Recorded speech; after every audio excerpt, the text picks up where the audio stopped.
Alright, Reading Rainbow, episode 111, The Wonderful Towers of Watts.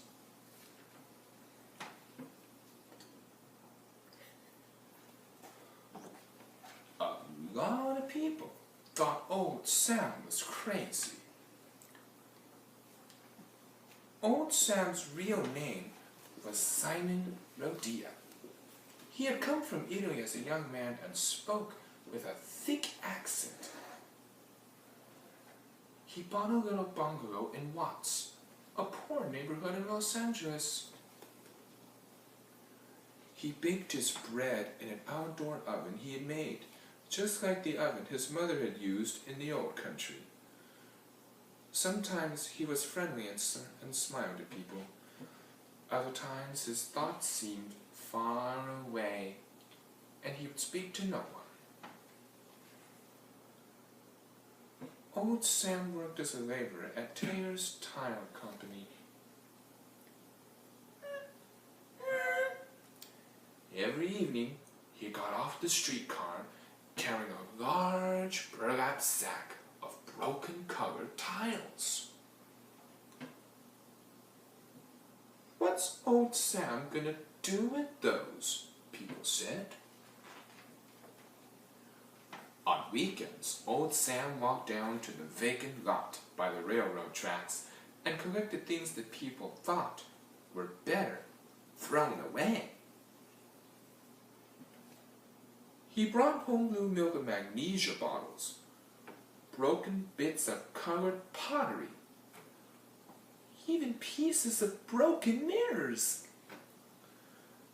Sometimes he paid the neighborhood kids pennies or cookies to bring him empty green soda bottles and sacks of seashells. What does old Sam want with all that junk? People wondered. Old Sam spent most of his money on sacks of cement, sand, and steel. People could hear him working in his backyard behind a high fence. Old Sam, what's he up to? They said. One day, to the neighbors' amazement, something strange and beautiful rose up over the fence in Sam's backyard. It was a lacy web of steel covered with a skin of concrete in which old Sam had stuck glittering bits of tile, glass, mirrors, pottery, and seashells. Was old Sam building a fairy castle? A church spire? A tower on which he could climb to the sky? Everyone stared in wonder at old Sam's creation. Sam went on working. He worked all by himself for 33 years, in all kinds of weather, high off the ground, with only a window washer's belt to keep him from falling. While he worked, he listened to opera music. His favorite singer was Enrico Caruso. Old Sam could be heard singing along with him. The children of the neighborhood grew up and had their own children, who watched old Sam's tower soaring into the sky. Old Sam was getting older too, but he went on working just as before. Sometimes old Sam invited the neighborhood children into his yard. Inside, the children found a magical city with little streets, squares, and fountains. The walls were covered with heart-shaped seashells, colorful tiles, and a golden bumblebee.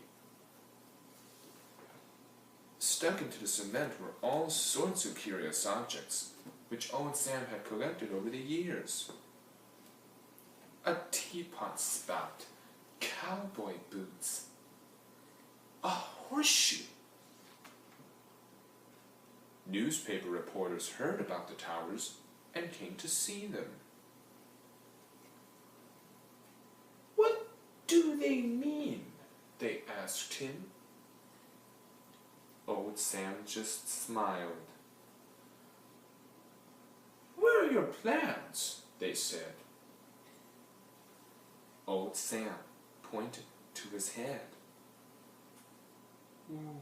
"Why did you do it?" they said. "I just felt like it," Old Sam said.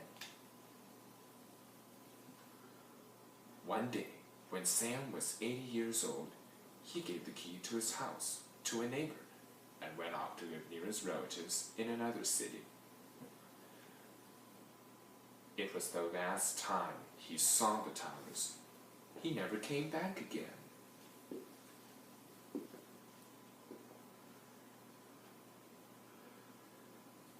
Watts is still a poor part of Los Angeles, but no other place has the Watts Towers.